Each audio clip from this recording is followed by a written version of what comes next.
உற்சாகமாய் சந்தோஷமாய் பாடுவோம்.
அன்று வெறுமையாக சாதாரணமான ஒரு மனிதனாகத்தான் பேதுரு இருந்தார். ஆனால் அவர் மேலே ஆண்டவருடைய பரிசுத்த ஆவியை ஊற்றிய பொழுது, அவர் பிரசங்கம் பண்ணின பொழுது 3000 பேர் ரட்சிக்கப்பட்டார்கள் என்று வேதம் சொல்லுகிறது. இந்த நாளிலே சாதாரணமாகத்தான் நாங்கள் இருக்கின்றோம். ஆனாலும் தேவனுடைய அந்த புதிதான அந்த கிருபை, அவருடைய பரிசுத்த ஆவியிலே நாங்கள் பெற்றுக்கொள்ளுகிற பொழுது நாங்களும் எங்களுடைய வாழ்க்கையிலே வல்லமையை பெற்றுக்கொள்ள முடியும். ஆமென். நாங்கள் விசுவாசிப்போமா? கரங்களை உயர்த்தி நாங்கள் ஆண்டவருக்கு நன்றி சொல்லுவோம். ஆண்டவரே, இந்த நாளிலே எங்களை நீங்கள் நிரப்புங்கப்பா. உங்கள் வல்லமையினால் நிரப்புங்க, உங்கள் ஆவியினால் நிரப்புங்க. நாங்கள் வெறுமையாக இந்த இடத்துல நிற்க விருப்பப்படலை ஆண்டவரே.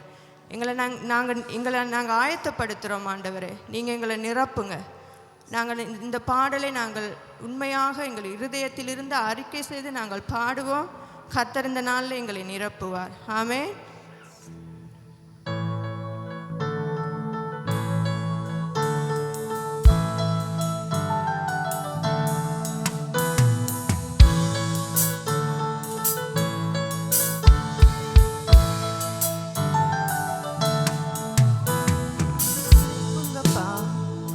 வல்லமையால என்னை நிரப்புங்கப்பா, உங்க அக்கினியால என்னை நிரப்புங்கப்பா, உங்க வல்லமையால என்னை நிரப்புங்கப்பா, உங்க அக்கினியால நிரப்பிடுங்க, என்னை நிரப்பிடுங்க, ஆவியினாலே நிரப்பிடுங்க, நிரப்பிடுங்க, என்னை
சுவாமி.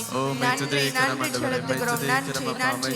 நம்முடைய கரங்களை தட்டி ஆண்டவருக்கு நன்றி செலுத்துவோம். நன்றி அப்பா, நன்றி ஆண்டவரே, நன்றி ஆண்டவரே. ஓ நன்றி. இந்த நேரத்தில் நாங்கள் அனைவரும் கண்களை மூடி நாங்கள் எங்களை அர்ப்பணிப்போம்.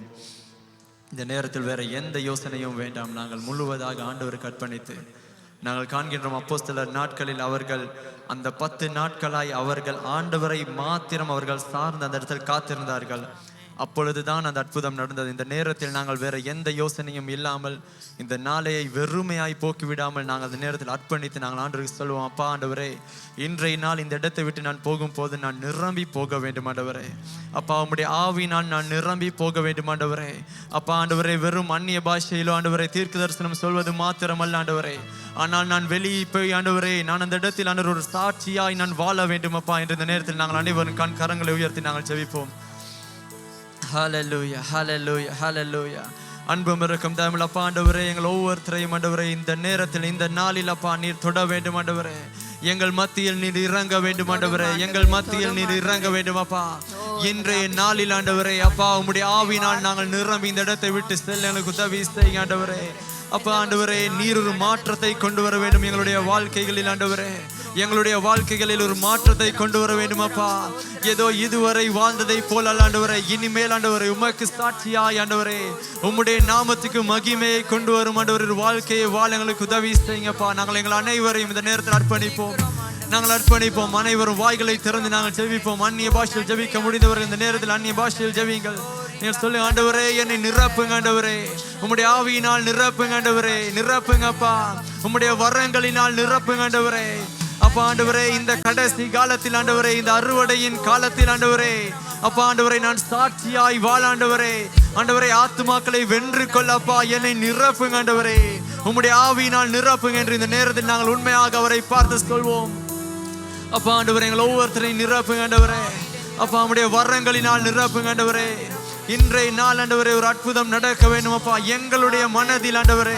அப்பா ஆண்டவரே, எங்களுடைய மனதில் ஒரு மாற்றம் வர வேண்டும் ஆண்டவரே. ஒரு மாற்றம் வர வேண்டும் அப்பா. எங்கள் ஒவ்வொருத்தரையும் தொடுங்க, எங்கள் ஒவ்வொருத்தரையும் தொடுங்க. யாரும் அங்கும் இங்கும் பார்த்து இந்த நேரத்தை வீணாக போக்க வேண்டாம். யாரும் அங்கும் இங்கும் பார்த்து இந்த நேரத்தை வீணாக போக்க வேண்டாம். இன்றைய நாள் நாங்கள் வந்திருக்கின்றோம் ஒரு எதிர்பார்ப்போடு. அந்த எதிர்பார்ப்பை நாங்கள் பெற்றுக்கொள்வோம். யாரும் அமைதியாக இருக்க வேண்டாம் அப்பா ஆண்டவரே. எங்கள் ஒவ்வொருத்தரையும் ஆண்டவரே எங்கள் மத்தியில் நீர் இறங்க வேண்டும். எங்கள் மத்தியில் நீர் இறங்க வேண்டும். எங்கள் மத்தியில் நீர் இறங்க வேண்டும் அப்பா ஆண்டவரே. நீர் தொட வேண்டும், நீர் தொட வேண்டும் ஆண்டவரே. எங்களுடைய இருதயங்களை தொடுங்க அப்பா. இன்றைய நாளில் ஒரு மாற்றம் வர வேண்டும் இயேசுவின் நாமத்தில் ஆண்டவரே. தடையாயிருக்கும் எல்லா சுத்தாவிகள், எல்லா அந்தகார ஆவிகள், எல்லா தடைகளை இந்த நேரத்தில் கடிந்து கொள்கின்ற இயேசுவின் நாமத்தில் எங்கள் ஒவ்வொருத்தரை நிரப்புங்க அப்பா, நிரப்புங்க ஆண்டவரே. ஓ பிதாவே, நிரப்புங்க ஆண்டவரே.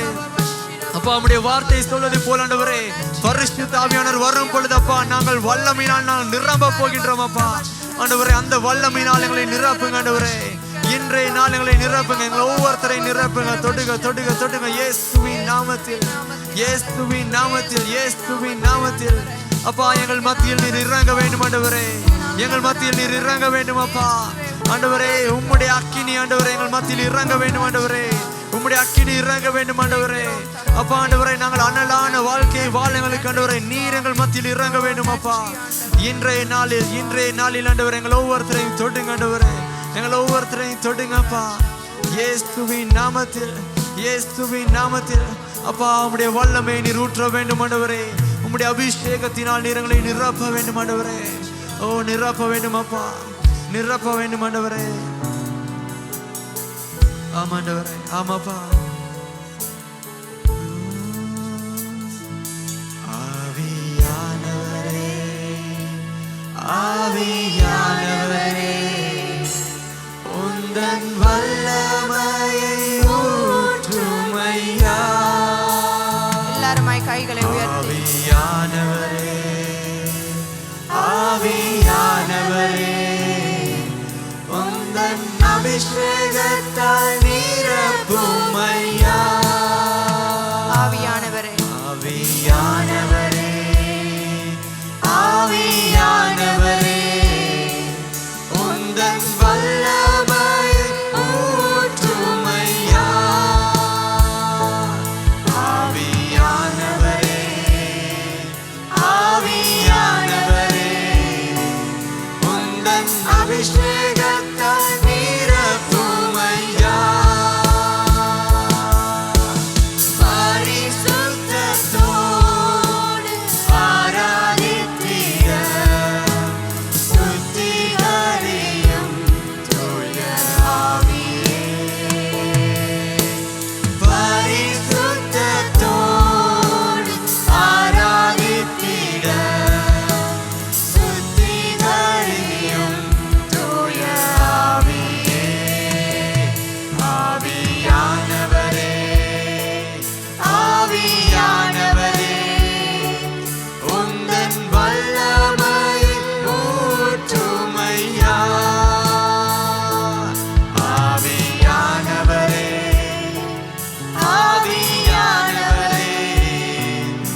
வல்லமை ஊற்றுமையா.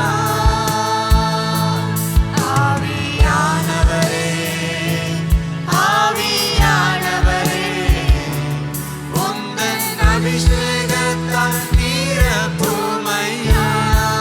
அப்பா ஆண்டவரே, நிரப்புங்க ஆண்டவரே. ஓ, எங்களை நிரப்புங்க ஆண்டவரே.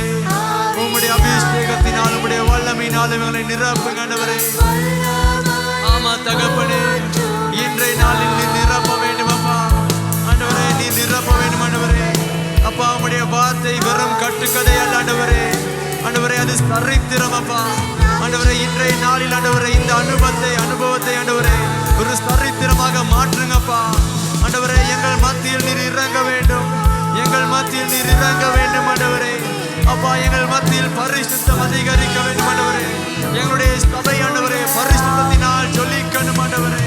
ஓ, எங்கள் மத்தியில் இறங்குங்க அப்பா. இன்றைய நாளில் ஆண்டவரே ஒரு மாற்றத்தை நாங்கள் காண வேண்டும் அப்பா ஆண்டவரே. ஒரு மாற்றத்தை நாங்கள் காண வேண்டும் ஆண்டவரே.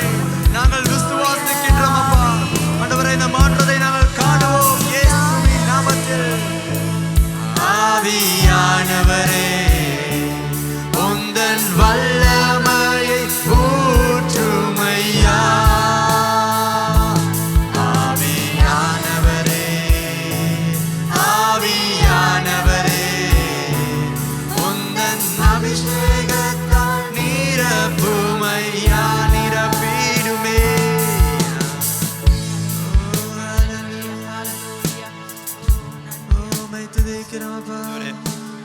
ஆமென். அங்கே வேதம் சொல்வது, அங்கே சொல்வது போல காலையில் அங்கே அப்போஸ்தலர் நடவடிக்கைகளில் அங்கே ஒருமனப்பட்ட போதுதான் பரிசுத்த ஆவியானவர் ஊற்றப்பட்டார். அங்கே சீஷர்கள் அங்கே கூடியிருந்த போது அவர்கள் அங்கே ஒருமனப்பட்டார்கள். ஒருமனப்படுகிற போது ஆவியானவர் கிரியை செய்கிறவராக இருக்கிறார். நான் இந்த காலையில் நான் உணர்கிறேன், ஒருமனப்பாட்டிலே அங்கே தேவன் கிரியை செய்கிற தேவன் என்று சொல்லி. ஆமென், ஹல்லேலூயா. ஆவே இந்த வழியிலே நாங்கள் இந்த ஆராதனை செய்ய போகிறது இல்லை. ஒரு 1 or 2 minutes தாரம் ஒவ்வொரு போய் இங்கே ஹலோ சொல்லி நீங்கள் ப்ரைஸ் லோட் சொல்லுங்கள். அட்லீஸ்ட் ப்ரைஸ் லோட்டாவது ஒருவருக்கு சொல்லி நீங்கள் ஒருவர் வாழ்த்தி அதன் பின்பதாக நாங்கள் இருக்கிற இடத்துக்கு வரலாம். ஸோ நீங்கள் இருக்கிற ஆசை விட்டு நீங்கள் போய் ஒருவர் நீங்கள் வாழ்த்திட்டு இல்லாவிட்ட ப்ரைஸ் லோட் சொல்லி இல்லை குட் மார்னிங் சொல்லி ஒரு கதைச்சிட்டு நீங்கள் திரும்ப நீங்கள் ஆசைக்கு வருமாறு கேட்டுக்கணும். இருக்கிற இடத்துல இருந்து நீங்கள் கடந்து போகுமாறு கேட்டுக்கொள்ளப்படுது. ஆவியானவரே, உந்தன் வல்லமையை ஊற்றுமையா.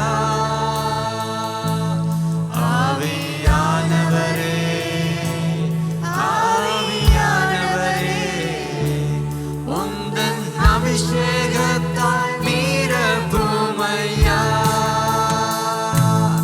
ஆவியானவரே, ஆவியானவரே, உந்தன் வல்லமையை ஊற்றுமையா. எங்கள் மத்தியில் ஆவியானவரே, ஆவியானவரே, உந்தன் அபிஷேகத்தால் நிரப்புமையா. பரிசுத்தத்தோடு பரிசுத்தத்தோடு ஆராதித்திட சுத்திகரியும் தூய ஆவியே. பரிசுத்தத்தோடு ஆராதித்திட சுத்திகரியும் தூய ஆவியே. ஆவியானவரே, ஆவியானவரே, உந்தன் வல்லமையை ஊற்றுமையா. ஆவியானவரே, ஆவியானவரே, உந்தன் அபிஷேகத்தால் நிரப்புமையா. ஆண்டவரே, எங்களை நிரப்புங்கப்பா. உம்முடைய வல்லமையை ஊற்றுங்க ஆண்டவரே. இன்றைய நாளில் எங்கள் மத்தியில் உம்முடைய வல்லமையை ஊற்றுங்கப்பா. ஓ, எங்கள் மத்தியில் நீர் அமர வேண்டும் ஆண்டவரே. எங்கள் மத்தியில் நீர் அசைவாட வேண்டும் பிதாவே. உம்முடைய பிரஸ்தனம் எங்கள் மத்தியில் இறங்க வேண்டும் அப்பா. எங்கள் ஒவ்வொருத்தர் மத்தியில் உம்முடைய பிரஸ்தனம் இறங்க வேண்டும் ஆண்டவரே. அப்பா உம்முடைய பிரசன்னம் வரும் பொழுது எல்லா சூழ்நிலைகள் மாறப் போகின்றது ஆண்டவரே. எல்லா கட்டுக்கள் உடைய போகின்றதப்பா ஆண்டவரே. எல்லா கல் மனது ஆண்டவரே ஆண்டவரே அது இழிந்து விட போகின்றது இயேசுவின் நாமத்தில். ஓ அப்பா நீர் இன்றைய நாளில் தொட வேண்டும் ஆண்டவரே. எங்கள் மத்தியில் நீர் இறங்குறதற்காக உமக்கு நன்றி. உம்முடைய பிரசன்னத்துக்காக நன்றி அப்பா. நன்றி ஆண்டவரே. நன்றி நன்றி நன்றி ஆண்டவரே. அப்பா உமக்கு நன்றி. உம்மை துதிக்கிறோம் ஆண்டவரே. உம்மை துதிக்கிறோம். ஓ எங்கள் மத்தியில் இறங்குங்க அப்பா. எங்கள் மத்தியில் இறங்குங்க ஆண்டவரே. ஓ எங்கள் மத்தியில் இறங்குங்க அப்பா. இன்றைய நாளில் அப்பா உம்மை நாங்கள் வரவேற்கின்றோம் ஆண்டவரே. பிதாவே உம்மை நாங்கள் வாஞ்சிக்கின்றோம் ஆண்டவரே. உம்முடைய பிரசன்னத்தை நாங்கள் வாஞ்சிக்கின்றோம் அப்பா ஆண்டவரே. மான்கள் நீரோடு வாஞ்சிப்பதை போல் ஆண்டவரே உம்முடைய அந்த வல்லமை உள்ள பிரசன்னத்தை நாங்கள் வாஞ்சிக்கின்றோம் இன்றைய நாளில் அப்பா. எங்கள் மத்தியில் நீர் இறங்க வேண்டும் பிதாவே. ஓ ஆமாண்டவரே. ஆமாப்பா. நீரே நீரே நீரே ஆண்டவரே. நீரே எங்களுடைய தாகத்தை தீர்க்க ஊற்றுறப்பா. அமைத்து தேய்க்கிறோம். ஓ உமக்கு நன்றி ஆண்டவரே. ஜீவ தண்ணீர் நீரே தாகம் தீர்க்கும் ஊற்றே. ஆலோசனை காத்தரே நீ ஆளுகை செய்யும். ஜீவ தண்ணீர் நீரே தாகம் தீர்க்கும் ஊற்றே. ஆலோசனை காத்தரே என்னை ஆளுகை செய்யும். வாரும் தூய ஆவியே உம் பிரசன்னத்தை வாஞ்சிக்கிறோம் ஆண்டவரே. உம் வல்லமையால் எம்மை நிறைத்து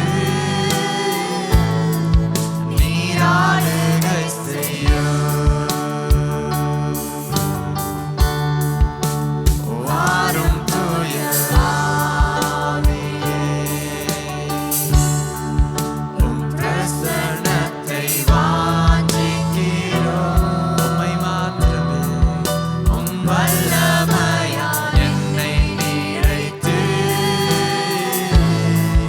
நீர் ஆளுகை செய்யும். நாங்கள் சொல்லும் அக்கினியும் நீரே பெருங்காற்றும் நீரே அப்பா. அக்கினியும் நீரே பெருங்காற்றும் நீரே பெருமழை போலவே உம் ஆவியை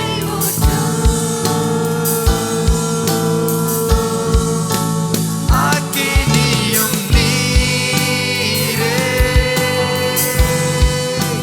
பெருங்காற்றும் நீரே பெருமழை போலவே உம் ஆவியை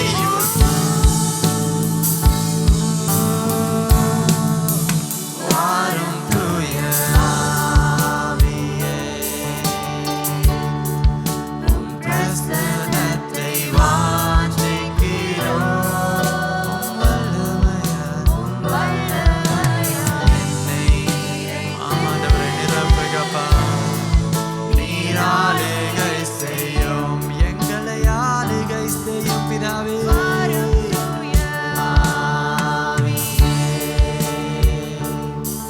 உம் பிரசன்னத்தை வாஞ்சிக்கிறோம். உம் வல்லமையால் என்னை நிறைத்து நீர் ஆளுகை செய்யும்.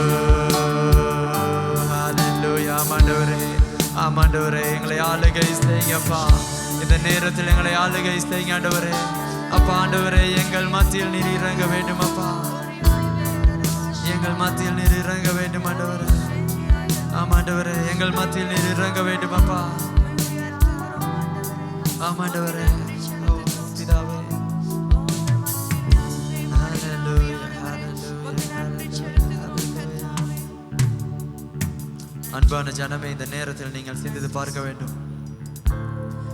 இந்த இடத்தில் நீங்கள்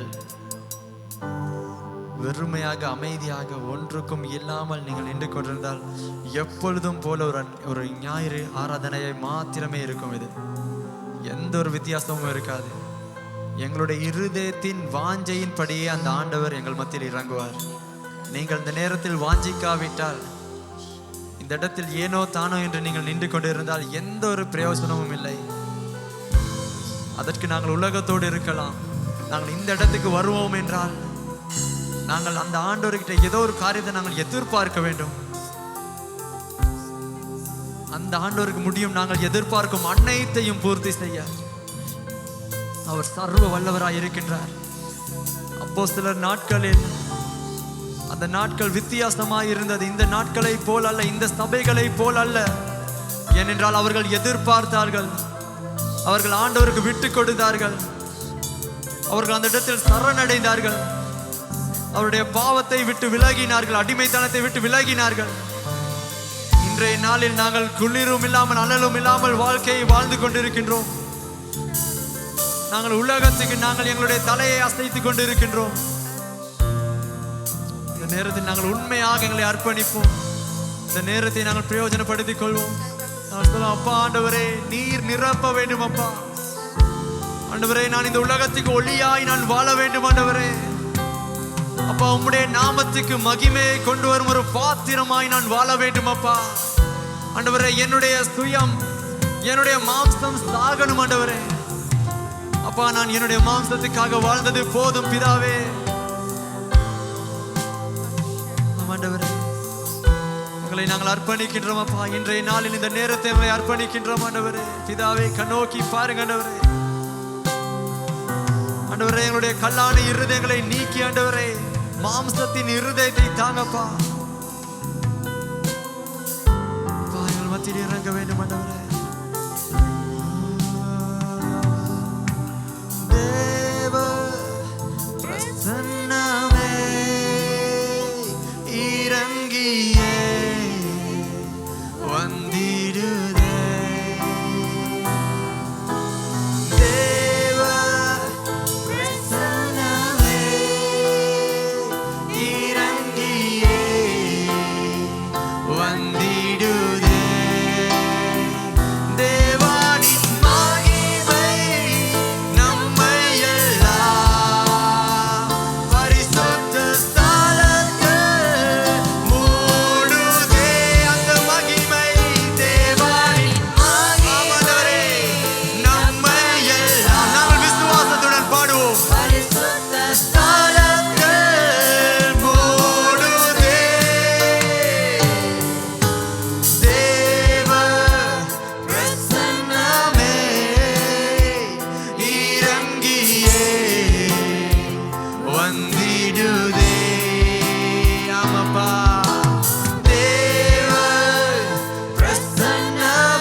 மத்தியில் தேவனின் நல்ல தூதர்கள் நம்மை சுற்றிலும் இங்கு நிற்கிறார். விசுவாசிக்கிறவர்கள் மாத்திரம் பாடுங்கள். ஆமாப்பா, நம்மை சுற்றிலும் இங்கு நிற்கிறார். தேவனின் மகிமை நம்மை எல்லாம் பரிசுத்த ஸ்தலத்தில் மூடுதே. தேவனின் மகிமை நம்மை எல்லாம் பரிசுத்த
விசுவாசிக்கிறவர்கள் மாத்திரம் அந்த நேரத்தில் நல்ல கரங்கோசத்தை கொடுப்போம். அந்த ஆண்டவருக்கு நாங்கள் நல்ல சத்தமாக கரங்கோசத்தை கொடுப்போம். ஹல்லேலூயா, ஹல்லேலூயா, ஹல்லேலூயா. கர்த்தருக்கு ஸ்தோத்திரம். இந்த காலை வேளையிலே பயங்கரமான மழையின் மத்தியிலும் நீங்கள் எல்லோரும் சபைக்கு நேரத்தோடு வந்திருப்பது மகிழ்ச்சி. கர்த்தர் நல்லவர். ஆமென். இன்றைக்கு நாங்கள் பெந்தேகோஸ்து நாளை குறித்து நாங்கள் தியானிக்கிறோம். பெந்தேகோஸ்து நாளை குறித்து தியானிப்பது நல்லது. ஆனால் இந்த நாள் மாத்திரம் நாம் பரிசுத்த ஆவியானவரை சிந்திக்க முடியாது. எங்களுடைய கிறிஸ்தவ வாழ்க்கையிலே ஒவ்வொரு நாளும் ஆண்டவருக்காக ஜீவிக்க வேண்டும் என்றால் பரிசுத்த ஆவியானவர் எங்களுடைய வாழ்க்கையிலே மிகவும் முக்கியம். இப்போ ஒருவன் பரிசுத்த ஆவியானவர் ஒருவனுக்குள் இல்லை என்றால் அவன் கிறிஸ்தவன் அல்ல. அப்படிதான் ரோம புஸ்தகத்திலே சொல்லப்பட்டிருக்கிறது. அதாவது நீங்கள் இயேசுவை ஏற்றுக்கொள்ளும் பொழுது பரிசுத்த ஆவியானவர் உங்களுக்குள்ளே வந்து விடுகிறார். அப்போ இந்த பரிசுத்த ஆவியின் அபிஷேகம் என்றால் என்ன? பரிசுத்த ஆவியானவர் உள்ளே வந்தாலும் அவர் முழுமையாக நாம் அவருக்கு எம்மை ஒப்பு கொடுப்பதில்லை. முழுமையாக அவருடைய கட்டுப்பாட்டுக்கு நாம் தேவனுக்கு இடம் கொடுப்பதில்லை. அப்போ நாங்கள் என்ன, அதனால்தான் இன்றைக்கி அநேகருடைய வாழ்க்கையிலே நாம் ரட்சிக்கப்பட்டாலும் நம்முடைய வாழ்க்கையிலே சந்தோஷம் இல்லை, ரட்சிக்கப்பட்டாலும் சமாதானம் இல்லை, ரட்சிக்கப்பட்டாலும் வெற்றி இல்லை, ரட்சிக்கப்பட்டாலும் இன்னும் உலகத்தின் மீது ஆசை, பணத்தின் மீது ஆசை, தவறான இச்சைகள், பாவங்கள் எல்லாம் நம்முடைய வாழ்க்கையில் இருப்பதற்கு காரணம் என்ன? பரிசுத்த ஆவியானவர் நம்முடைய வாழ்க்கையில் இருக்கிறார். ஆனால் அவர் எம்மை கட்டுப்படுத்துவதில்லை. அவர் எம்மை கண்ட்ரோல், அதாவது ஆங்கிலத்தில் கண்ட்ரோல், அதாவது ஆவியானவருக்கு நாம் ஒப்பு கொடுக்க வேண்டும். இப்போ அசுத்தாவி என்றால் அது எங்களை அப்படியே பற்றி பிடித்து விடும். நாம் அவர் அசுத்தாவி பிடித்தவருக்கு தன்னை குறித்து அவர் தன்னை கண்ட்ரோல் பண்ணி கொள்ள முடியாது. ஆனால் ஆவியானவர் அப்படிப்பட்டவர் அல்ல. அவர் ஒருவரையும் பலாத்காரமாக கட்டுப்படுத்த மாட்டார். நாம் அவருக்கு நம்முடைய வாழ்க்கையிலே இடம் கொடுக்கும் பொழுது பரிசுத்த ஆவியானவர் எம்மை ஆட்கொள்வார். ஆமென். அப்போ அதுதான் பரிசுத்த ஆவியின் அபிஷேகம் என்பது. உண்மையாக ஒரு ஞாயிற்றுக்கிழமை ஒரு வருடத்திலே வந்து நாம் இங்கே ஆல்டரிலே வந்து ஜெபித்து கொண்டு போவது பரிசுத்த ஆவியின் அபிஷேகம் அல்ல. இன்றைக்கு அநேகர் யோசிக்கிறார்கள், ஒரு பரவசமான நிலைக்கு நான் போய், இல்லாவிட்டால் ஓகே சில நேரம் நாம் அந்நிய பாஷை பேசுகிறோம். ஆனால் நேற்று நான் ஜெப வேளையிலும் சொன்னேன், இன்றைக்கு அநேக அந்நிய பாஷை பேசுகிறவர்கள் வாழ்க்கையிலே வெற்றி இல்லை.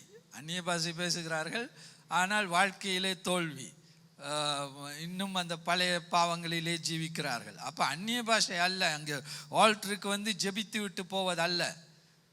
நாம் நம்முடைய முழு வாழ்க்கையையும் ஆவியானவரின் கட்டுப்பாட்டுக்கு நாம் ஒப்பு கொடுக்க வேண்டும். முழு வாழ்க்கையும். சிலருக்கு நாவின் மீது கட்டுப்பாடு இல்லை. அப்போ அதுதான் பெந்தேகோஸ்து நாளிலே பரிசுத்த ஆவியானவர் வந்து நாவை பிடித்தார். காரணம் என்ன? நான் சபையிலே தேவனை ஆராதிக்கிறோம், ஆனால் வெளியிலே மற்றவர்களை குறித்து நாம் தவறாக பேசுகிறோம், புறங்கூறி திரிகிறோம். அப்போ அது வந்து ஆவியானவரை வேதனைப்படுத்துகிற ஒரு காரியம். அப்போ நம்முடைய சிலருக்கு நம்முடைய கண்கள் மீது ஆவியானவர், நாம் கண்களை ஆவியானவருக்கு கொடுப்பதில்லை, நாவை ஆவியானவருக்கு கொடுப்பதில்லை. சிலர் தங்களுடைய வயிற்றை ஆவியானவருக்கு கொடுப்பதில்லை. அங்கே சாப்பாட்டிலே கட்டுப்பாடே இல்லை, அப்படியே சாப்பிட்டு கொண்டே இருப்பார்கள். சிலருக்கு எந்த நேரமும் பண ஆசையிலே ஒரு கட்டுப்பாடு இல்லை. பைபிள் வேதம் சொல்லுகிறது, ஒருவருக்கு 2 எஜமான் தான் ஒருவனுக்கு இருக்க முடியும். யார்?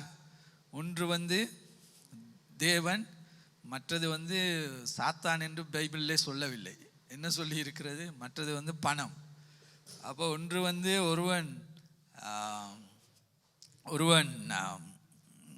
யார் எஜமான்? அப்போ யார் எஜமான் என்று நாம் சிந்தித்து பார்த்தால், இப்போ யார் கூப்பிடும்போது இப்போ 2 எஜமான் இருக்கிறார்கள், பணம் இருக்கிறது, இங்கு தேவன் இருக்கிறார்.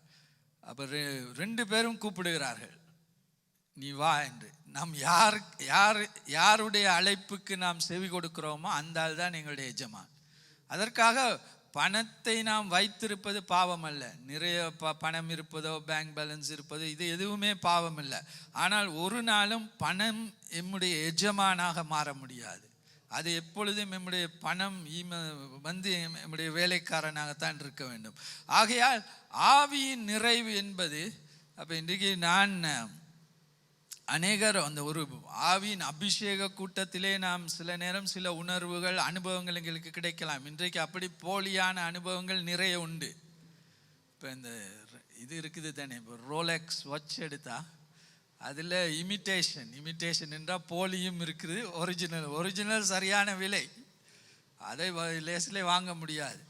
உண்மையான ஆவியின் அபிஷேகத்துக்கு நாம் ஒரு விலையை கொடுக்க வேண்டும். அது சும்மா ஒரு பாஸ்டர் சொன்னார், நான் வந்து விட்டேன், கை வைத்து ஜெபித்து விட எனக்கு ஆவியில் அப்படி அல்ல. அதற்கு நாம் தேவனோடு நடக்க, முழுமையாக எம்மை தேவனுக்கு அர்ப்பணித்து ஆண்டவருக்காக ஜீவிக்க நாம் எம்மை ஒப்பு கொடுக்க வேண்டும். அப்பொழுதுதான் உண்மையான ஆவியின் நிறைவு வரும்.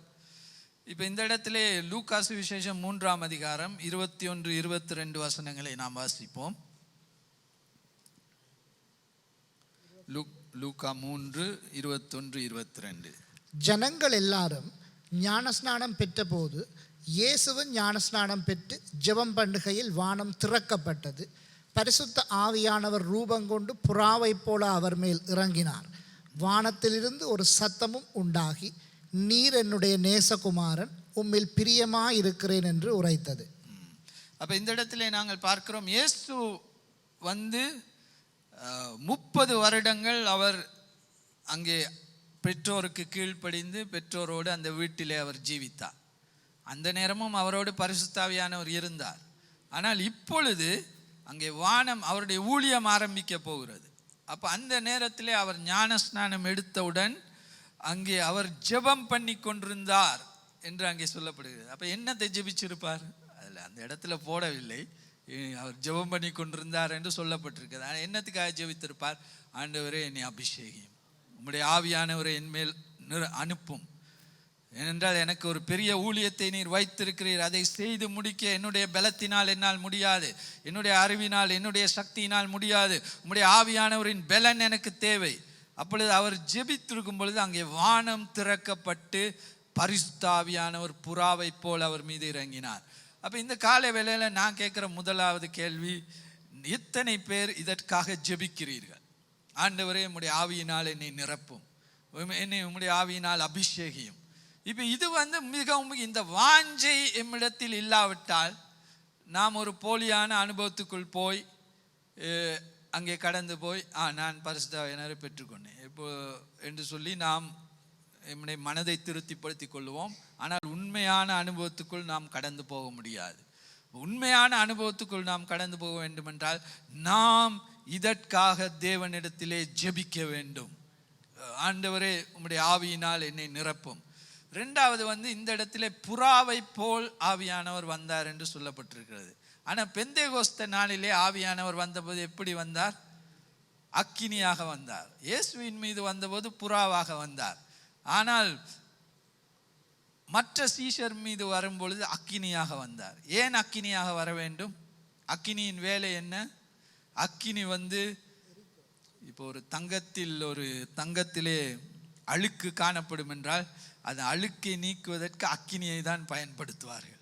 அப்போ பரிசுத்த ஆவியானவர் என் மீது வரும் பொழுது அந்த இடத்திலே முதலாவது அக்கினி வந்து என்ன செய்யும்? நம்முடைய வாழ்க்கையில் உள்ள தேவனுக்கு பிரியமில்லாத காரியங்கள் மறைந்து கிடக்கும். அந்த தங்கத்திலே உள்ளே மறைந்து இருக்கிற அந்த அழுக்கு, அதை வந்து அக்கினி தான் வெளியிலே கொண்டு வர முடியும். அப்போ ஆண்டவர் என்ன செய்வார்? எம்மை சுத்திகரிப்பார். அப்போ நான் இன்னைக்கு என்ன, முதலாவது நாம் ஆவியானவரினாலே நிரம்பப்பட வேண்டும் என்றால் முதலாவது நாம் நம்முடைய பழைய காரியங்கள், பாவங்கள் எல்லாவற்றையும் விட்டு விலகுவதற்கு நாம் தயாராக இருக்க வேண்டும். ஆமீன். இப்போ இன்னைக்கு அநேகர் வந்து பரிசுத்த ஆவியானவர் என்றால் அர்த்தம் என்ற, அவர் பரிசுத்த ஆவியானவர் அப்படின்னா என்ன? பரிசுத்த ஜீவியத்திற்காக அவர் எம்மை அழைக்கிறார். நான் பரிசுத்தராயிருக்கிறது போல நீங்களும் பரிசுத்தராயிருங்கள். அப்போ நாம் பரிசுத்த ஜீவியம் ஜீவிக்க வேண்டுமென்றால் பரிசுத்த ஆவியானவர் எமக்கு கட்டாயம் தேவை. ஆனால் இன்றைக்கு அநேகர் பரிசுத்த ஜீவியத்துக்கு சிலர் விரும்புவதில்லை. அநேகர் பாவத்தை விரும்புகிறார்கள் அல்லது உலகத்தின் காரியங்களை விரும்புகிறார்கள். அப்போ அப்படிப்பட்டவர்களே ஆவியானவரால் நிறைக்க முடியாது. அதான் நான் சொன்னேன், நாம் ரட்சிக்கப்படும் பொழுது நம்முடைய வாழ்க்கையின் ஒரு அறையை நாம் தேவனுக்காக திறந்து கொடுக்கிறோம். இப்போ யாராவது வீட்டுக்கு வந்தால் உடனே அவரோட முன் அறையிலே அவர்களை உட்கார வைப்போம். அநேகருடைய வாழ்க்கையிலே இன்றைக்கு ஆவியானவர் முன் அறையிலே மாத்திரம்தான் அமர்ந்து கொண்டிருக்கிறார். இல்லாவற்ற இரவு நேரத்திலே சில வீடை பார்த்தால் ஒரு அறையிலே மாத்திரம் அந்த லைட் வெளிச்சம் எரிகிறதை காணலாம். மற்ற அறைகள் எல்லாம் இருளாக காணப்படும். அப்போ இன்றைக்கி அறைகளுடைய வாழ்க்கையிலே ஒரு அறையிலே மாத்திரம் முன் அறையிலே ஆவியானவர் அமர்ந்து கொண்டிருக்கிறார். மற்ற அறைகள் எதுவுமே ஆவியானவரின் கட்டுப்பாட்டுக்குள் இல்லை. கம்ப்யூட்டர் அறை, அப்போ ஆவியானவர் அந்த இடத்துல நான் கம்ப்யூட்டரில் நான் தனியாக வேலை செய்யும்போது எண்ணத்தை பார்க்கிறேன். அப்போ ஆவியானவர் அந்த இடத்துல நான் கண்ட்ரோல் நோ இந்த அறைக்கு நீர் வர வேண்டாம், இது நான் விரும்பியதை நான் பார்ப்பேன், நான் விரும்பியவாறு என்ற கண்களை எல்லாவற்றுக்கும் இடம் கொடுப்பேன், இந்த அறைக்கு நீர் வரக்கூடாது. இல்லாவிட்டால் டிவி ரிமோட்டை எடுத்தால் ஆவியானவர் அமர்வார், நானும் உன்னோடு டிவி பார்க்க வேண்டும். அப்படி என்றால் தேவனோடு பார்க்கும் பொழுது நல்ல காரியங்களை தான் பார்க்கலாம். அப்போ அதுக்கு நாம் கொடுக்க தயாராக இருக்கிறோமா நம்முடைய வாழ்க்கை? அதே போல் அப்புறம் ஆவியானவர் எங்களுடைய ஃபைனான்ஸ், பணத்தை நாம் எப்படி செலவழிக்கிறோம். இப்போ ஆவியானவர் விரும்புகிறார் அந்த ஏரியாவிலே அவர் கண்ட்ரோல் பண்ணுவதற்கு. இல்லை, நான் தசம பாகத்தை கொடுத்து விட்டேன், இதற்கு மேல் நீர் என்னுடைய பணத்தை நான் எப்படி செலவழித்தாலும் அது என்னுடைய பணம் என்று சொல்லி நீர் கண்ட்ரோல் பண்ணக்கூடாது. அந்த வாழ்க்கையில் திருமண வாழ்க்கை, நாம் ஒவ்வொரு அறையையும் ஆவியானவருக்கு கொடுக்கும் பொழுது அவர் நம்முடைய முழு வாழ்க்கையும், சிலர் தங்களுடைய சிந்தனைகளை ஆவியானவருடைய கட்டுப்பாட்டுக்கு கொடுப்பதில்லை. சிந்தனைகள் பலவிதமாக போய்கொண்டிருக்கும், அந்த சிந்தனையிலே ஒரு கட்டுப்பாடு இல்லை. அப்போ எல்லா விதமான சிந்தனைகளையும் நாம் நம்முடைய மனதிலே அனுமதிப்போம். அப்போ அதுக்கு அந்த சிந்தனை ஆவியானவருடைய கட்டுப்பாட்டிலே இல்லை. அப்போ இப்படி இந்த மாதிரி சூழ்நிலையிலே நாம் இவைகள் எல்லாவற்றையும் ஆவியானவருடைய ஆளுகைக்கு கட்டுப்பாட்டுக்கு ஆவியானவர் யார்? முதலாவது நாம் தெரிஞ்சுக்கணும், ஆவியானவர் தேவன், அவர் கடவுள். அப்போ அவர் நம்முடைய வாழ்க்கையிலே நாம் அவருக்கு விட்டு கொடுக்கிற பகுதிகள் எல்லாவற்றையும் அவர் கண்ட்ரோல் பண்ண, இதுதான் ஆவியின் நிறைவு. அப்போ அப்பொழுது தான் ஆவியானவர் எங்களை அபிஷேகம் பண்ண முடியும். விளங்குதா? இப்போ இயேசு கிறிஸ்து 3 வருடங்கள் ஊழியம் செய்யும் பொழுது 5000 பேருக்கு அவர் பிரசங்கித்தார், சாத்தானை விரட்டினார், சுகத்தை கொடுத்தார், எல்லாவற்றையும் செய்து சிலுவையிலே மரித்தார். மரித்து 3ஆம் நாள் உயிர் தெழுந்த பொழுது 500 பேருக்கு அவர் காட்சி கொடுத்தார் என்று சொல்லப்பட்டிருக்கு. 500 பேர் அவரை பார்த்தார்கள். பார்த்து கடைசியாக பெந்தேகோஸ்தே நாளிலே எத்தனை பேர் இருந்தார்கள்? 120 பேர். இவர்களுக்கு தான் உண்மையாக ஆவியின் அபிஷேகத்தை குறித்த ஒரு தாகம் இருந்தது. ஆவியானவர் என்னை நிரப்ப வேண்டும், ஆவியின் அபிஷேகம் எனக்கு வேண்டும். அந்த 500 பேரை வந்த எல்லோருக்கும் தான் ஆண்டவர் சொன்னார், நீங்கள் போய் எருசலேமிலே காத்திருங்கள், நான் உங்களுக்கு பரிசுத்த ஆவியானவரை அனுப்புவேன். ஆனால் அதிலேயும் 120 பேர் மாத்திரம்தான் உண்மையாக வாஞ்சித்தார்கள். அதை எப்படி கண்டுபிடிக்க முடியும் உண்மையாக வாஞ்சித்தார்கள்? அவர்கள் 10 நாள் காத்திருந்தார்கள் ஆவியானவருக்காக. அப்போ ஏன்? That was their prayer. அதுதான் அவர்களுக்கு முக்கியமானது. எல்லாவற்றுக்கும் மேலாக ஆவியானவர் என்னை நிரப்ப வேண்டும், நான் ஆவியினால் நிரம்ப வேண்டும். அப்போ இன்னைக்கு காலையில் நான் லூக்காஸ் விசேஷம் 16ஆம் அதிகாரம் நினைக்கிறேன், நான் வாசித்து கொண்டிருந்தேன். இன்றைய பகுதி நான் வாசிக்க வேண்டியது. அதில் ஒரு கதை. என்ன கதை? இயேசு கிறிஸ்து ஒரு உவமையை சொல்லுகிறார். என்ன உவமை? ஒரு எஜமான் ஒரு பெரிய விருந்தை ஆயத்தப்படுத்தி சிலருக்கு இன்விடேஷன், அழைப்பை இதழை அனுப்புகிறார். நீங்கள் எல்லோரும் இந்த விருந்துக்கு வாருங்கள். அழைப்பை அனுப்பும் பொழுது அந்த நாள் வந்தவுடனே எல்லோரும் ஒரு எக்ஸ்கியூஸை கொடுத்தார்கள். என்ன? முதலாவது சொன்னார், நான் ஒரு நிலத்தை வாங்கி இருக்கிறேன், இந்த நிலத்தை வாங்கி இருக்கிறபடியால் அந்த நிலத்தை நான் போய் பார்க்க வேண்டும். 2வது என்ன சொன்னார்? நான் 2 எருமை மாடுகளை வாங்கி இருக்கிறேன். இப்போ இன்றைக்கி சொல்லப்போனால் இன்றைக்கி எருமாடில் நான் காரை வாங்கியிருக்கிறேனோ பைக்கை வாங்கியிருக்கிறேன், நான் அதை பார்க்க வேண்டும். நிலத்தை வாங்கியிருக்கிறேன், நான் அதை பார்க்க. மூன்றாவது சொன்னால் நான் திருமணம் முடித்திருக்கிறேன், ஆகையால் என்னால் வர முடியாது. அப்போ உடனே அந்த எஜமான் கடும் கோபம் கொண்டார். அப்போ திருமணம் முடிக்கிறது பாவமா? ஒரு 2 எருமை மாடுகளையோ ஒரு காரை வாங்குறது பாவமா? இல்லாட்டி ஒரு நிலத்தை வாங்குறது பாவமா? பாவம் அல்ல. ஆனால் ஆண்டவர் என்ன எதிர்பார்க்கிறார்? எல்லாவற்றுக்கும் மேலாக முதலாவதாக நாம் தேவனை வாஞ்சிக்க வேண்டும், தேவனுடைய ராஜ்யத்தை வாஞ்சிக்க வேண்டும். அது 2ஆம் இடத்துக்கு விட்டோம் என்றால் தேவன் எப்பொழுதும் நம்ப வந்தான். அவர் ஒரு நாள் செகண்ட் பிளேஸ் எடுக்க மாட்டார். யாரும் சும்மா கதைக்கிற நேரம் நான் செகண்ட் ஆக மாட்டேன்னு சொல்லுவாங்க தானே. சில நேரம் நாம் செகண்ட் ஆகுவோம், ஆனால் ஆண்டவர் ஒரு நாளும் செகண்ட் ஆக மாட்டார். He is God. அவர் தேவன், இந்த உலகத்தையே சிருஷ்டித்த சர்வ வல்லமையுள்ள தேவன். அவர் எம்மை ஆட்கொள்ள விரும்புகிறார். அப்ப நம்ம அவருக்கு முதல் இடத்தை கொடுத்து, ஆண்டவரே நீர் என்னை நிரப்பும் அப்படின்னு நாம சொல்லும் பொழுது பரிசுத்த ஆவியானவர் எம்மை நிரப்புவார். ஆனால் நாம் அதை ஒரு கேஷுவல், இன்னைக்கு நிறைய பேர் கொஞ்சம் நேரம் ஜெபம், இல்லாட்டி இன்னைக்கு மாத்திரம் சண்டே ஆவியானவரே என்னை நிரப்பும், பாஸ்டர் சொல்லிட்டாரு அதனால நான் ஜெபம் பண்ணணும். அப்போ ஒரு பிறந்த பிள்ளை, இந்த என்ன சொல்றது, அந்த 1 பேதுருல ஒரு வசனம் இருக்குது. என்ன வசனம்? அந்த ஒரு சின்ன குழந்தை பிறந்த பொழுது அது எப்படி பாலுக்காக கதறுகிறதோ அப்படியாக நீங்கள் வசனத்தை நீங்கள் வாஞ்சிக்க வேண்டும். அப்போ பிறந்த பிள்ளை என்ன செய்யும்? ரைட், இன்னைக்கு ஒரு நாள் ஃபர்ஸ்ட் டைம் நான் பாலுக்காக கத்திட்டேன், இனிமேல் அழுக தேவையில்லை, ரைட் டிக் பண்ணியாச்சு, இனி அடுத்த நாள் வரைக்கும் இருக்கு. அப்படியா இருக்கிறது? இல்லை, எந்த நேரமும் அது கத்தி அழுது கொண்டிருக்கும். பாலை எங்கே, எனக்கு பாலை தாருங்கள் தாருங்கள் என்று கதறி கேட்கும். அந்த மாதிரியாக நாம் பாஸ்டர் சொல்லிவிட்டார், அதற்காக நான் இன்றைக்கு பெந்தேகோஸ்த நாள், எனக்கு ஆவியின் நிறைவு தேவை என்று சும்மா ஆல்டர் கால் கொடுத்தோன்னே முன்னுக்கு நின்று ரைட் ஏதோ ஜெபிக்க போகிறார் என்று அப்படி ஒரு கேஷுவலாக ஒரு அலட்சியமான ஒரு மனப்பான்மையோடு நாம் ஆவியானவரை தேடினால் ஒரு நாளும் எமக்கு அந்த ஒரிஜினல் முழுமையான நிறைவு எமக்கு கிடைக்காது. அப்போ நாம் என்ன செய்ய வேண்டும்? உண்மையான ஒரு வாஞ்சை தாகம் எமக்கு இருக்க வேண்டும். இயேசு கிறிஸ்து அந்த உபவாசி அந்த அந்த ஞானஸ்நானம் எடுத்தவுடன் ஜெபம் பண்ணினார், ஆவியானவர் தேவனே என்னை நிரப்பும், அபிஷேகி. அதே போல் அந்த 10 நாட்கள் அந்த சீஷர்கள் காத்து கொண்டிருந்தார்கள் ஆவியின் நிறைவுக்காக. அப்போ அதன் மூலம் என்ன காரியத்தை நாம் பார்க்கிறோம்?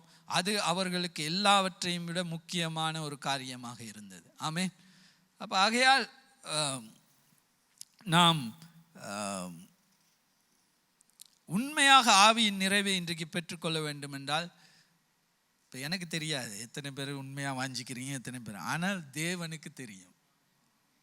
இப்போ பைபிள் என்ன சொல்லுது? மனுஷன் முகத்தை பார்க்கிறான், தேவன் இருதயத்தை பார்க்கிறார். அப்போ நம்ம இருதயத்துக்குள்ள என்ன இருக்குது? நம்ம உண்மையாக வாஞ்சிக்கிறோமா? இதன் அடிப்படையிலே தான் கர்த்தர் எம்மை நிரப்ப முடியும். ஆமென். ஒரு நாளும் அதை குறித்த ஒரு பெரிய வாஞ்சை இல்லாவிட்டால் தேவனால் எம்மை நிரப்ப முடியும். அதனால் தான் கர்த்தர் சொல்லுகிறார், எவன் தாகம் இருக்கிறதோ அவனுக்கு நான் தண்ணீரை கொடுப்பேன். ஆமென். ரைட். 2வது எதற்காக நாம் ஆவியானவரின், இப்போ இயேசு கிறிஸ்து ஆவியின் மேல் அபிஷேகம் பண்ணவுடன் என்ன நடந்தது? அவருக்கு அவர் வனாந்தரத்திலே கொண்டு போகப்பட்டார், சாத்தானினால் சோதிக்கப்பட்டார். அப்போ ஆவியின் அபிஷேகத்தின் மூலமாக சாத்தானை எதிர்க்கும் பலத்தை தேவன் எமக்கு கொடுக்கிறார், சாத்தானை மேற்கொள்ளும் பலத்தை எமக்கு தேவன் கொடுக்கிறார். முதலாவது. 2வது நீங்கள் ஆவியினாலே தேவன் நிறைக்கிறதுக்கு என்ன காரணம்? நாம் தேவனுடைய சித்தத்தை நிறைவேற்றும்படியா இந்த உலகத்திலே நாம் தேவன். அப்போ நான் ஆவியான நிறைஞ்ச உடனே பாஸ்டர் எனக்கு என்ன கிடைக்கும்? உங்களுக்கு ஒன்றும் கிடைக்காது, மற்றவர்களுக்கு ஆசீர்வாதம் கிடைக்கும். விளங்குதா? இப்போ இயேசு கிறிஸ்து ஆவியினால் நிறைந்தவுடன் என்ன நடந்தது? மற்றவர்கள் ஆசீர்வதிக்கப்பட்டார், குருடருடைய கண் திறக்கப்பட்டது, முடவர்கள் நடந்தார்கள், குஷ்டரோகிகள் சுகம் பெற்றார்கள். இயேசுவுக்கு சிலுவை தான் கிடைத்தது. விளங்குதா? அப்போ ஆவியான இப்போ அநேகர் ஆவியின் நிறைவில் நிறைவை வாஞ்சிக்கிறார்கள். ஆவியின் நிறைவு தேவன் ஏன் என்னை நிறைக்கிறார்? மற்றவர்களுக்கு நாம் ஆசீர்வாதமாக இருக்கும்படியாக, தேவனுடைய மகிமையை மற்றவர்களுக்கு வெளிப்படுத்தும்படியாக. ஆமென். அந்த இதில் ஒரு கதை ஒன்று இருக்கிறது. லூக்கா சுவிசேஷம் 11ஆம் அதிகாரம் 5 தொடக்கம் 13. அதை நாம் வாசிப்போம். அதில் ஒரு பின்னும் லூக்கா 11:5 தொடக்கம் 8 வரைக்கும் வாசிப்போம். பின்னும் அவர் அவர்களை நோக்கி, உங்களில் ஒருவன் தனக்கு சிநேகிதனாயிருக்கிறவனிடத்தில் பாதிராத்திரியிலே போய், சிநேகிதனே, என் சிநேகிதன் ஒருவன் வழி பிரயாணமாய் என்னிடத்தில் வந்திருக்கிறான். அவன் முன் வைக்கிறதற்கு என்னிடத்தில் ஒன்றுமில்லை. நீ 3 அப்பங்களை எனக்கு கடனாக தர வேண்டும் என்று கேட்டுக்கொண்டான். வீட்டுக்குள் இருக்கிறவன் பிரதி உத்தரமாக, என்னை தொந்தரவு செய்யாதே, கதவு பூட்டியாயிற்று, என் பிள்ளைகள் என்னோட கூட படுத்திருக்கிறார்கள், நான் எழுந்திருந்து உனக்கு தரக்கூடாது என்று சொன்னான். பின்பு தனக்கு அவன் சிநேகிதனாயிருக்கிறது நிமித்தம் எழுந்து, அவனுக்கு கொடாவிட்டாலும் தன்னிடத்தில் அவன் வருந்தி கேட்கிறது நிமித்தமாவது எழுந்திருந்து அவனுக்கு தேவையானதை கொடுப்பான் என்று உங்களுக்கு சொல்லுகிறேன். மேலும் நான் உங்களுக்கு சொல்லுகிறதாவது, கேளுங்கள் அப்பொழுது உங்களுக்கு கொடுக்கப்படும், தேடுங்கள் அப்பொழுது கண்டடைவீர்கள், தட்டுங்கள் அப்பொழுது உங்களுக்கு திறக்கப்படும். ஏனென்றால் கேட்கிறவன் எவனும் பெற்றுக்கொள்ளுகிறான், தேடுகிறவன் கண்டடைகிறான், தட்டுகிறவனுக்கு திறக்கப்படும். உங்களில் தகப்பனாயிருக்கிற ஒருவனிடத்தில் மகன் அப்பம் கேட்டால் அவனுக்கு கல்லை கொடுப்பானா? மீனை கேட்டால் மீனுக்கு பதிலாக பாம்பை கொடுப்பானா? அல்லது முட்டையை கேட்டால் அவனுக்கு தேளை கொடுப்பானா? பொல்லாதவர்களாகிய நீங்கள் உங்கள் பிள்ளைகளுக்கு நல்ல ஈவுகளை கொடுக்க அறிந்திருக்கும் போது பரமபிதாவானவர் தம்மிடத்தில் வேண்டிக் கொள்ளுவர்களுக்கு பரிசுத்த ஆவியை கொடுப்பது அதிக நிச்சயம் அல்லவா என்றார். அப்போ இங்கே பார்க்குறோம், இந்த கதையில் ஆண்டவர் சொல்ற, நடுராத்திரி, மிட்நைட், நடுராத்திரியில் ஒருவன் போய் தன்னுடைய அயலானுடைய கதவை தட்டுகிறான். அப்போ நடுராத்திரியில் முதலாவது யாரும் போய் யாருடைய கதவையும் தட்ட மாட்டார்கள். ஏனென்றால் நாம் டிஸ்டர்ப் பண்ணுவதற்கு விரும்புவதில்லை. அன்லஸ் எமர்ஜென்சி, ரொம்ப எமர்ஜென்சினா தான் நடுராத்திரியில் போய் தட்டுவோம். ஆனால் இவன் போய் தட்டுகிறான் முதலாவது. ரெண்டாவது, அவன் தட்டுவதற்கு காரணம் என்ன? நீ இதை நல்லா புரிஞ்சுக்கணும். அவன் ஏன் கதவை தட்டுகிறான்? தனக்காக அல்ல, தன்னுடைய தேவைக்காக அல்ல. தன்னுடைய நண்பன் ஒருவன் ராத்திரியிலே வந்திருக்கிறான், அவனுடைய தேவைக்காக இவன் பிரயத்தனப்பட்டு கதவை தட்டுகிறான். அப்போ அதான் நான் சொன்னேன், அவன் கதவை தட்டுறான் என்னத்துக்காக? தன்னுடைய நண்பனுக்கு ஏதாவது. அப்போ கதவை தட்டினோன்னு உள்ளே இருந்தவர் சொல்லிவிட்டார், இப்போ என்னால் எழும்ப முடியாது, நான் படுத்து விட்டேன். நாங்கள் நார்மலாக அப்படி யாராவது ஒரு பதிலை சொன்னால் உடனே நாம் திரும்பி வந்து விடுவோம், திரும்பவும் தட்ட மாட்டோம். ஏனென்றால் அது ஒரு மரியாதை குறைவான காரியம், எங்களுக்கும் அது ஒரு வெட்கமான காரியம் என்று நாம் வந்து விடுவோம். ஆனால் இவன் தொடர்ந்து தட்டி கொண்டிருக்கிறான். அப்போ அதான் நான் சொல்கிறேன், ஆவியானவருடைய நிறைவு வேண்டும் என்றால் நாம் விடாமல் தேவனிடம் அதை கேட்க வேண்டும். கர்த்தாவே என்னை நிரப்பும். ரெண்டாவது மற்றவருக்கு ஆவியானவர், ஏன் ஆண்டவர் எங்களை ஆவியானவரால் நிரப்புகிறார்? நாம் மற்றவர்களுக்கு சாட்சியாக இருக்கும்படியாக, மற்றவர்களுக்கு ஆசீர்வாதமாக இருக்கும்படியாக தேவன் எங்களுக்கு ஆவியின் நிறைவை கொடுக்க விரும்புகிறார். ஆமென். அப்போ இந்த காலை வேளையில் நான் உங்களிடம் சொல்லுகிற காரியம் என்ன? முதலாவது, உங்களை எத்தனை பேருக்கு உண்மையாக ஆவியின் அபிஷேகம் தேவை? நாம் ஆண்டவரிடத்துல உண்மையாக ஆனஸ்டாக இருக்கணும். என்ன உண்மை சொல்லுகிறல்ல தேவன் விரும்புகிறார். இப்போ இந்த பொய்யா, இப்போ யார் அந்த ஒரு நேரம் ஒரு